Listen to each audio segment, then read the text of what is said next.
Hi, this is Nutter Feinstein, Sunday, March 15th. It's the 26th day of the Hebrew month of Adar. And got kind of cut off from my last presentation. Someone came to the door that I had to deal with. Nothing bad. But it was a good time I think, to stop it, the points I was making. But I did mention at the beginning of that presentation that I was going to concentrate on some aspects of the holiday of Passover coming up. So I didn't really do much of that. And the last one I was kind of preparing the, how would you say, the thought process for it. And so I'll get a little more into Passover. This happens to be, you'll see, as I mentioned, the Jewish calendar. This is called the first month. God decreed that in the Torah, speaking to Moshe, this will be the first of your months.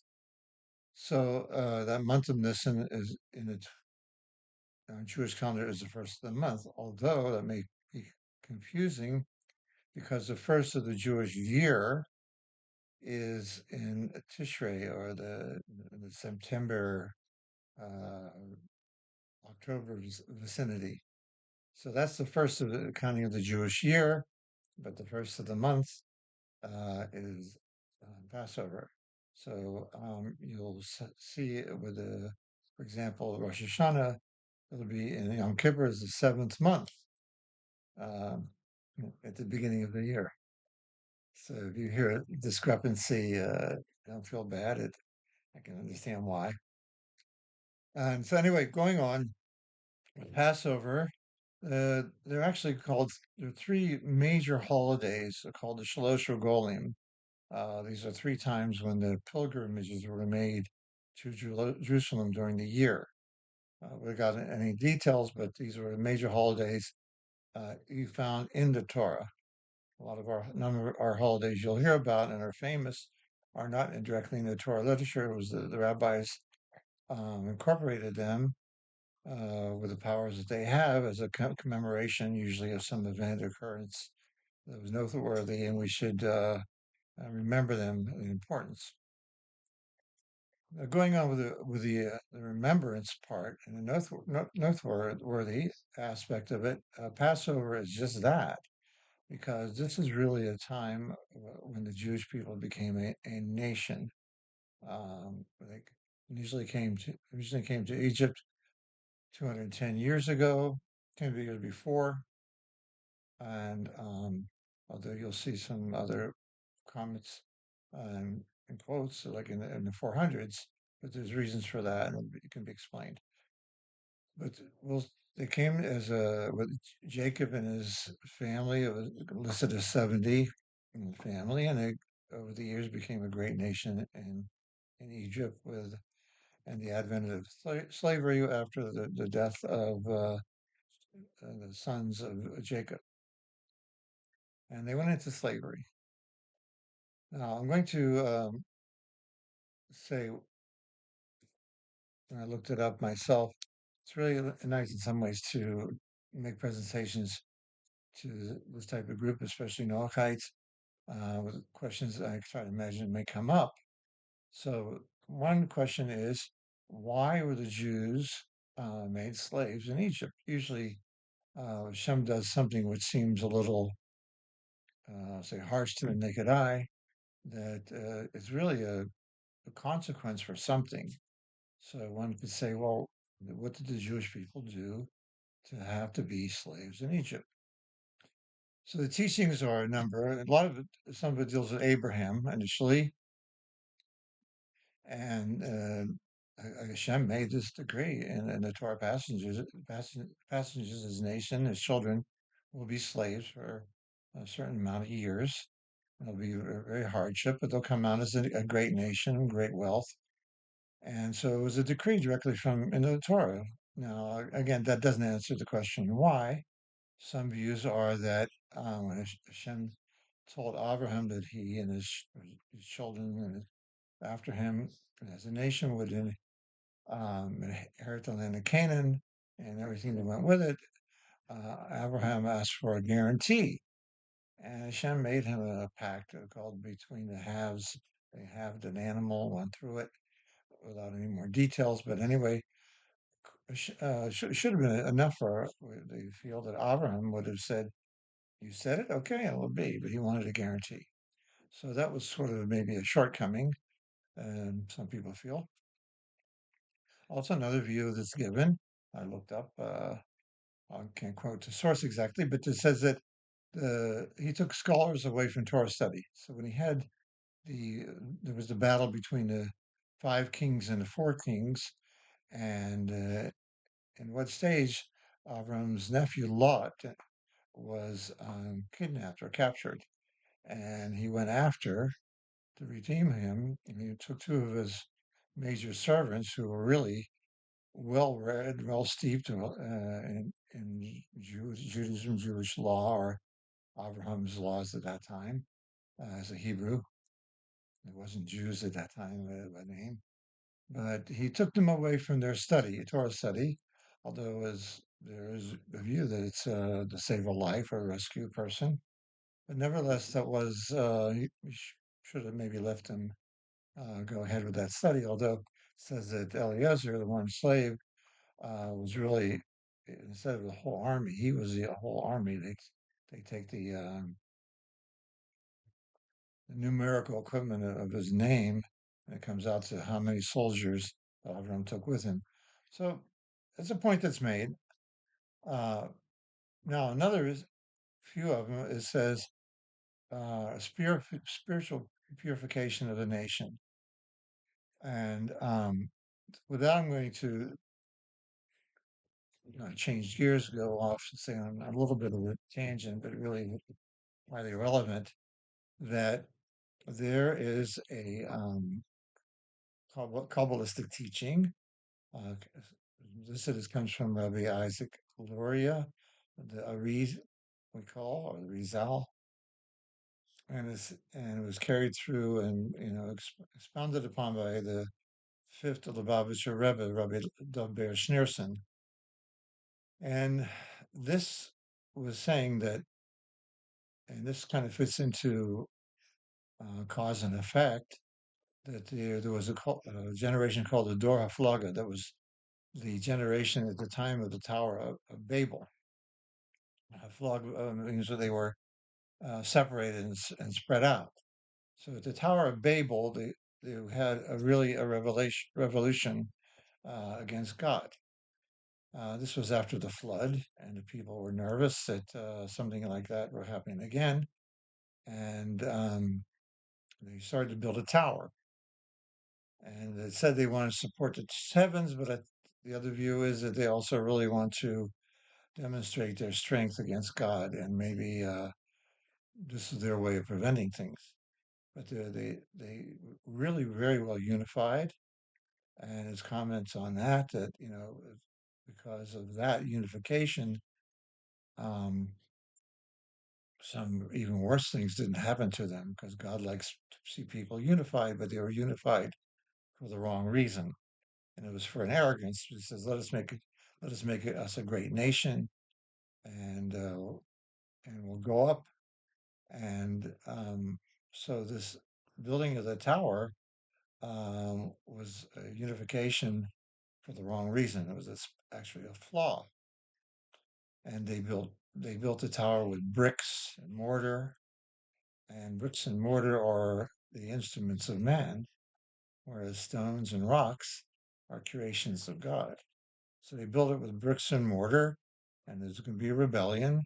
And there's some commentaries that even state that in the building of it, that the bricks the bricks became so important that and the tower became so high that to drop a brick would be like a monumental um, misdeed, and people I think lost their lives as a result of that, or were punished by by these people. So the tower became more important than a man's life. So all in all, they were the language was changed and they were dispersed, and we have called the door the generation of the flood of the dispersal. So this generation, in the mystical teachings, the souls were the reincarnation, or reincarnated in the souls of the Jewish nation in Egypt for the slavery. And this was a purification process to purify what they did, because now the bricks and mortar became the subject of hard labor. They became, and they became slaves. So instead of becoming a great nation like the people of Tower of Babel wanted to be, they became slaves. And they were dispersed, but their unity was temporary because they were dispersed, but because of the slavery and the hardship and having to work together, that the Jews became unified, and in the merit of their suffering and the realizations that they had and the introspection and what they did to maintain the nation. Said even the Jewish women uh, were instrumental in keeping the population intact, because the men would come home from work totally exhausted, and the women would, um, you know, using mirrors would uh, make the husbands feel like they had some strength again to make a family. So it was to women give a lot of credit, and you'll find throughout the history and even in these times that the merit of the women saved the nation off a number of times, and they were a great example. So going forward, that this Tower of Babel really generated the souls who are going to become the slaves in Egypt. And it said in the process of going from arrogance to humility, the thing that really the sealing of the pact was coming to Mount Sinai to receive the Torah as a nation. And they said, interesting enough, that at Mount Sinai, the Mount Sinai was engulfed with flames at the time of the revelation, and God came down to the people to give them the Torah. So here we have the Tower of Babel, or Babel, that the people went up to fight with God and to make themselves known and famous. And here at Har Sinai, Mount Sinai, God came down to meet the people um, for the sake of doing good and doing His will. His will. And in the passages, you also note with this going out of Egypt, with the Passover experience, that God was taking the nation, he said, I'm taking you out of slavery to serve me. So it wasn't like just a rescue from slavery and put you out on the street and take, do what you can do. God said, I'm taking you out of this slavery to become my people, my nation, and I'm your king, and you'll do my will. So this it's a package deal. And that formula is useful in understanding a number of things which did happen to the Jewish people and attributed to their being in the mountains at Mount Sinai. So going forward, so this is another reason given about the Jews being slaves. Also, it introduces the mystical concept of reincarnation, we call Gilgal of the souls. The souls came back at another generation, and a few generations later into another group. So that is part of Jewish, beliefs, Jewish um, tradition, and we call the mystical aspects of it. So there are souls, and the souls come back, oftentimes uh, to do a improvement, maybe what they left off or didn't get a chance to do in their one existence, one time of existence. So another reason given, for this Egyptian exile was to make it into a nation and also to demonstrate to the world God's powers. All the miracles were the 10 plagues and the miracles of the Red Sea and even into the desert, that this way the world was totally aware of who and what and how powerful God was. And as a matter of fact, this generated the what we call the mixed multitude. This is a group of people who were in Egypt who weren't Jews, and they saw what was happening, and they figured, "I'm going to with the winner." And they saw how powerful God was, because Egypt was the most powerful nation at that time. So they figured that they were going to convert, and so the motives weren't exactly totally sincere. There was quite of ulterior reasoning there, and that broke down once they got into the desert. Because it mentions that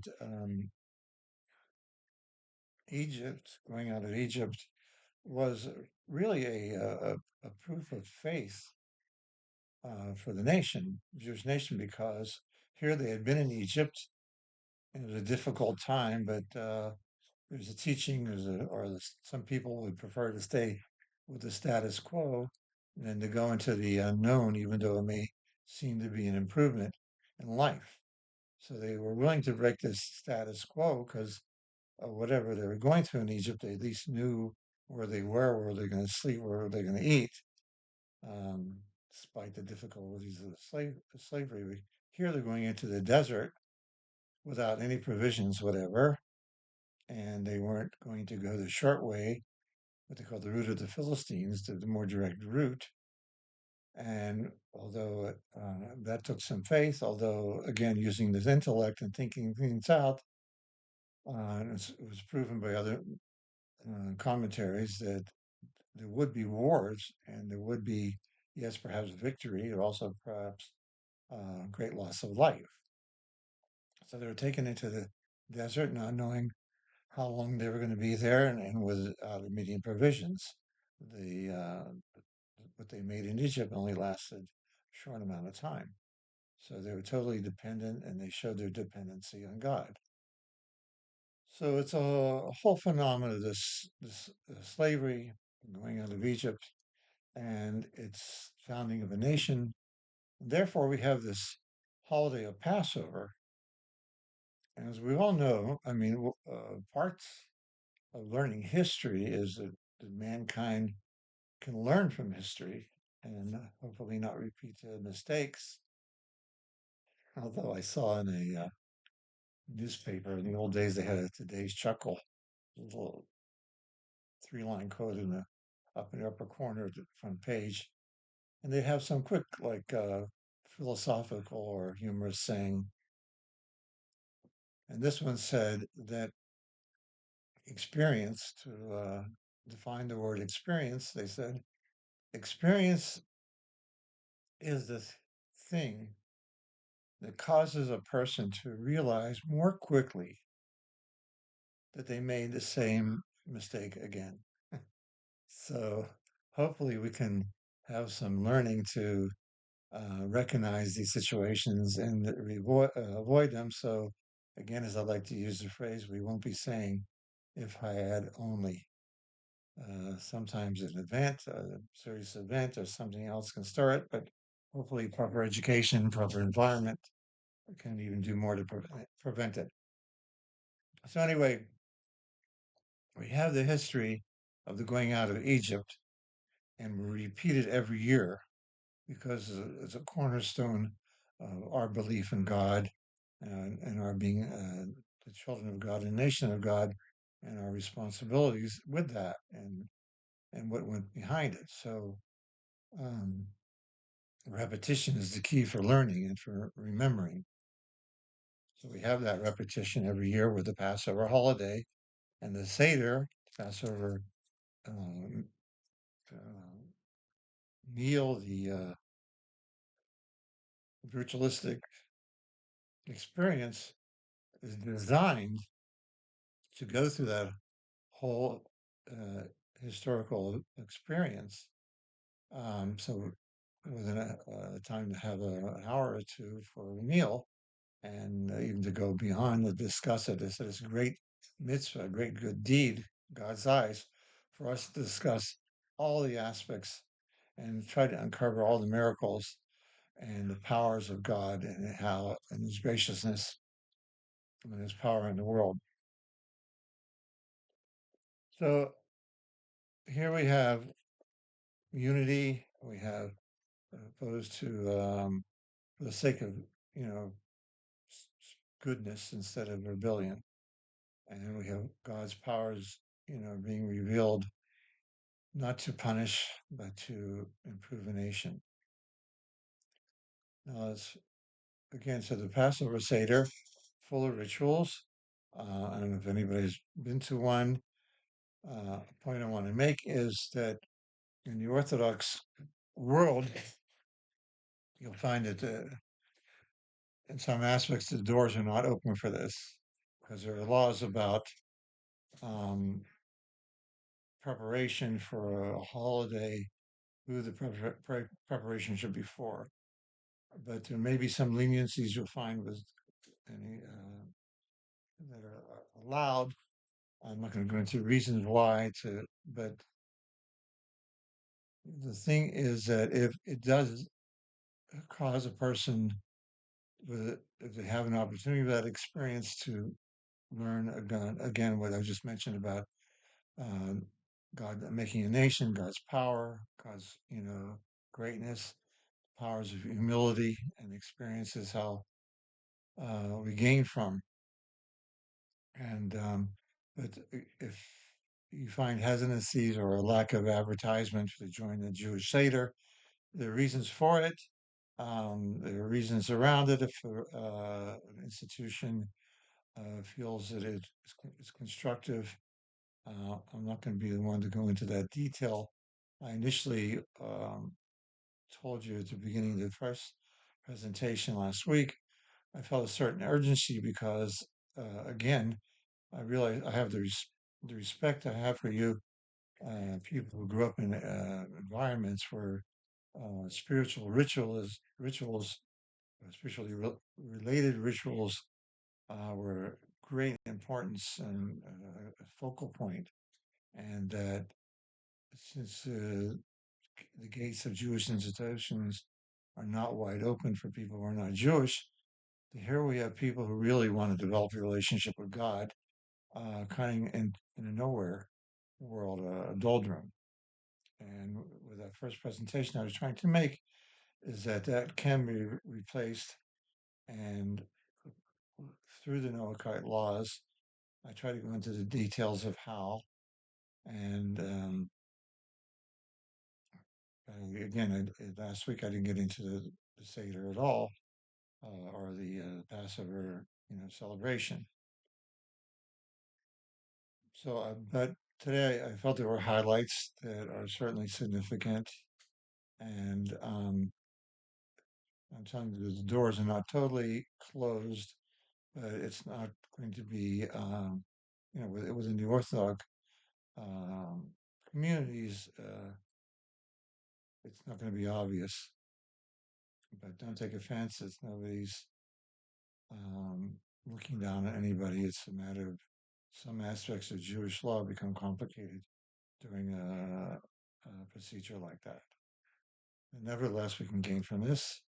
And as far as understanding or knowledge, I mentioned, I don't know how long ago, not too long ago, that one of the reasons I came back into the religion and explored, I was not Orthodox, and explored the Orthodoxy is because through life, um, one can realize and there's more wisdom out there than is presented in public education.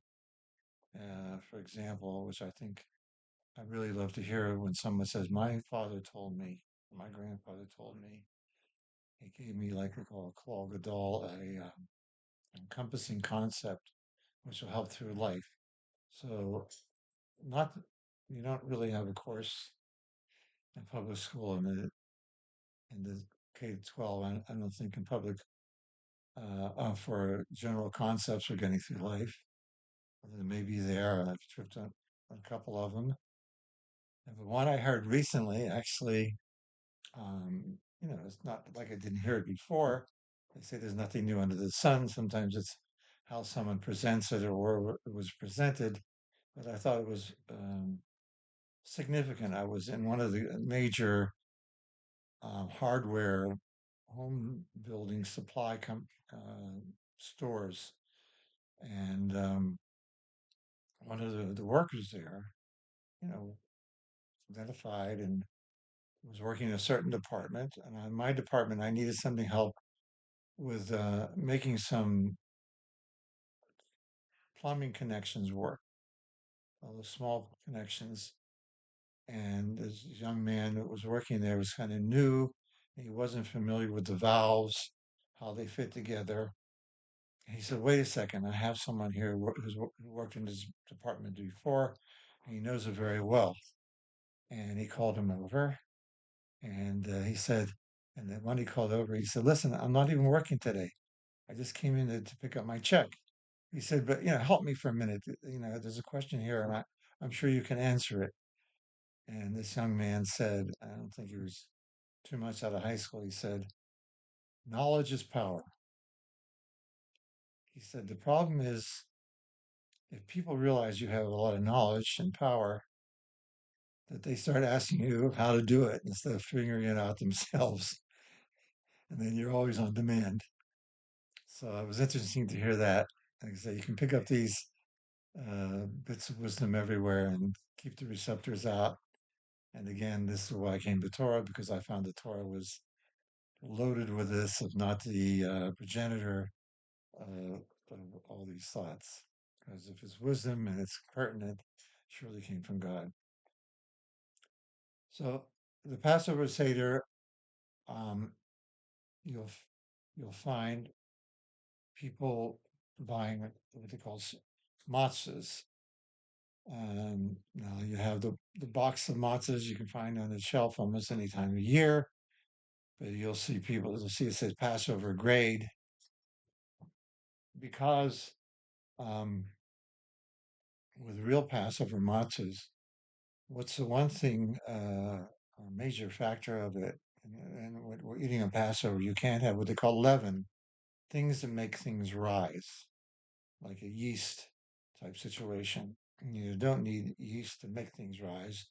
It accelerates the process, improves the process, but things can rise without yeast. And even flour and water, if you let it set long enough, it'll start to ferment. So Passover matzahs have to be made in such a way that there's no possibility that one will get contaminated with a yeast-like substance, or that they will sit long enough to start to generate their own, leavening process, a rising process. And so that's why you'll see this emphasis if you happen to be this Passover suitable for Passover. And on top of it, you'll see round matzahs, boxes, like almost like I don't want to use the word from in the Passover is like a pizza box. Pizza is out of the question, but it's like a pizza box, a little smaller, a little deeper, and it contains usually 1 pound or 2 pounds of matzah. And they're prepared by hand. They have bakeries where they're prepared by hand. Everything's watched, everything's timed, everything's cleaned perfectly, and turnover is scrupulous, and a whole processing to assure there's no chance of that matzah becoming what we call chametz or leavened, and therefore they're very expensive. You don't see them all year round, and then in their way they have a really special taste. Not gourmet eating, but they have a special taste of their own, and so you'll see the difference there. The box matzahs are usually made with machines, through machinery, and and if it says kosher to Pesach from reliable agency, then these machines are cleaned, prepared, and turned over with high level of rabbinical supervision and technical know-how to keep them with this idea of no chametz. The chametz can be anything that can ferment, like from the grains. And there's certain grains that are in that category, uh, and in the fermentation process, you can have grain alcohol or grain vinegar. So these are the things we have to watch out for. Um, I'm not going to go into all the Passover shopping because it gets complex, but you'll see the Jews or Orthodox Jews especially are extra careful on what's touched, what's not touched. If you're in a person's house close to coming of Pesach or in Pesach, they'll be watching you like a hawk or not letting you go into certain areas. Again, don't be offended if that should occur because they want no chance of any contamination with chametz. Not that it's dirty, not that it's impure. It's just the holiday. It's a serious prohibition. You have to again no cakes, no pretzels, no pizza, ice cream cones. So again, then maybe a hint to say to you during this time: don't buy anything for a Jew, even though it has all the markings and so forth. It's highly likely they won't take it, even though it's from the best source. I mean, I'm not saying 100%. I mean, there's some really good sources and really good stores, but hold off. And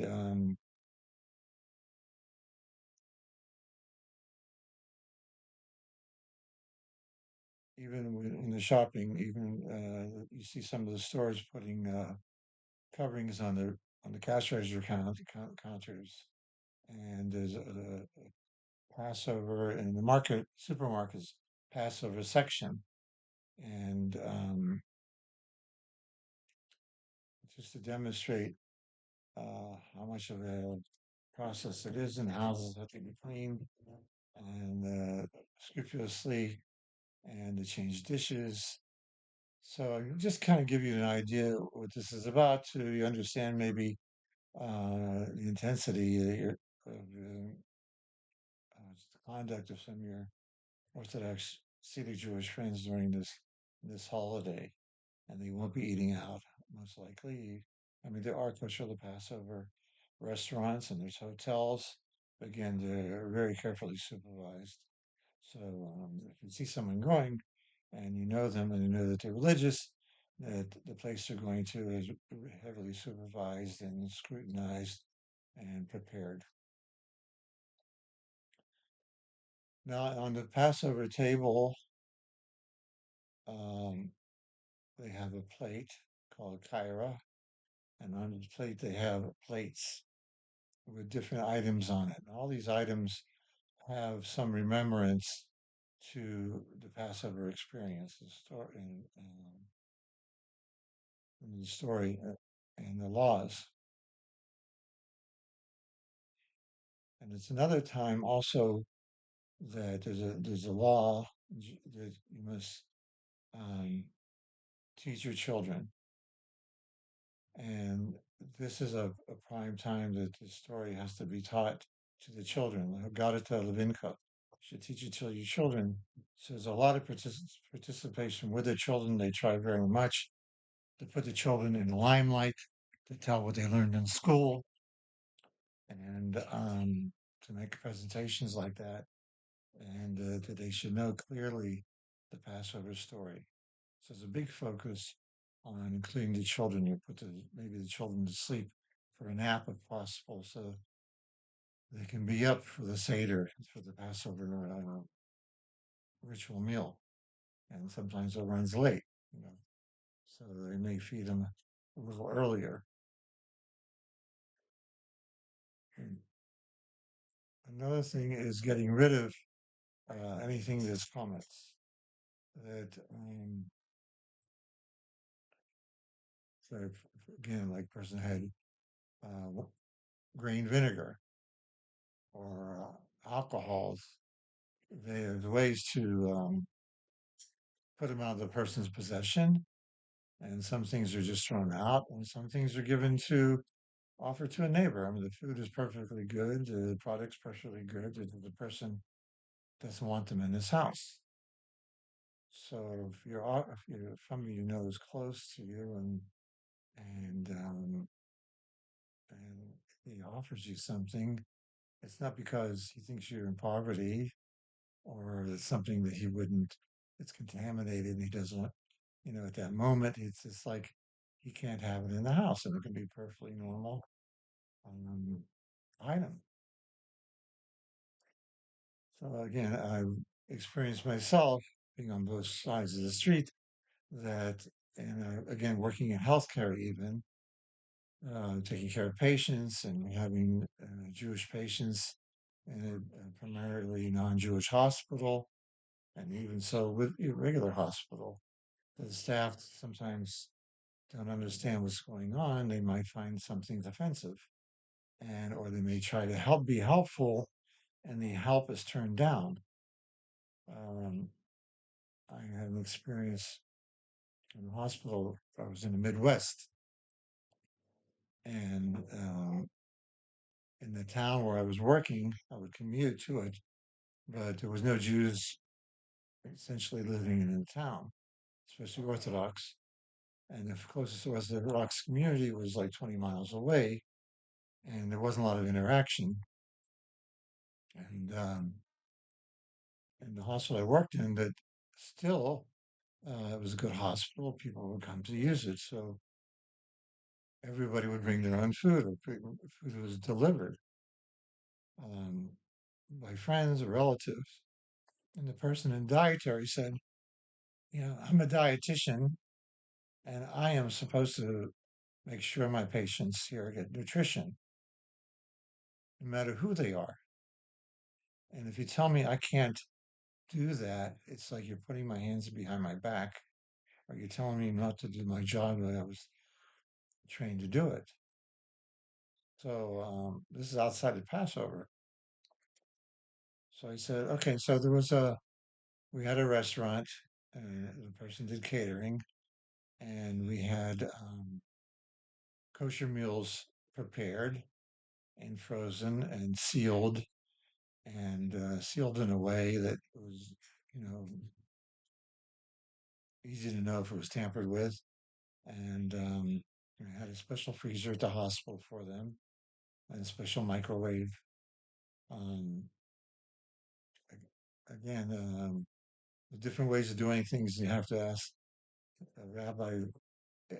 Again, this is a principle I want to say to you that we are interacting with Jews and you have something which may be affecting ritual or customs or belief. You want to work with them as much as possible. And I know it's sincere that you have to ask the rabbi of that community because you can get all the books and pamphlets if you want, but each community has different views on things, different specifics. And on the whole, it's consistent. But if you're going to interact in a way that's going to deal with customs, laws, and beliefs, you should check it with that community rabbi. So I just mentioned to you about these meals in the microwave, special microwave, which was okay for that, but I'm not telling you it should be done anywhere else. But the point I was trying to make is that sometimes things we do may seem a little strange or unnecessary. That, for example, that we wash our hands outside of, say, a restroom. Now, that doesn't mean, it's by any means, that we don't wash in the restroom. We do. Cleanliness, physical cleanliness is essential, and we use the facilities in there. But a restroom still, and what goes on there is not what one could say is like of the highest spiritual nature. So an effort is sometimes made, if at all possible, to wash at a sink that's outside of the restroom area. So again, don't think that someone's coming out with hands that aren't clean. It's a spiritual cleanliness rather than a physical cleanliness. So this is in part kind of what I'm trying to do here is to explain some things that keep peace and understanding and appreciation. And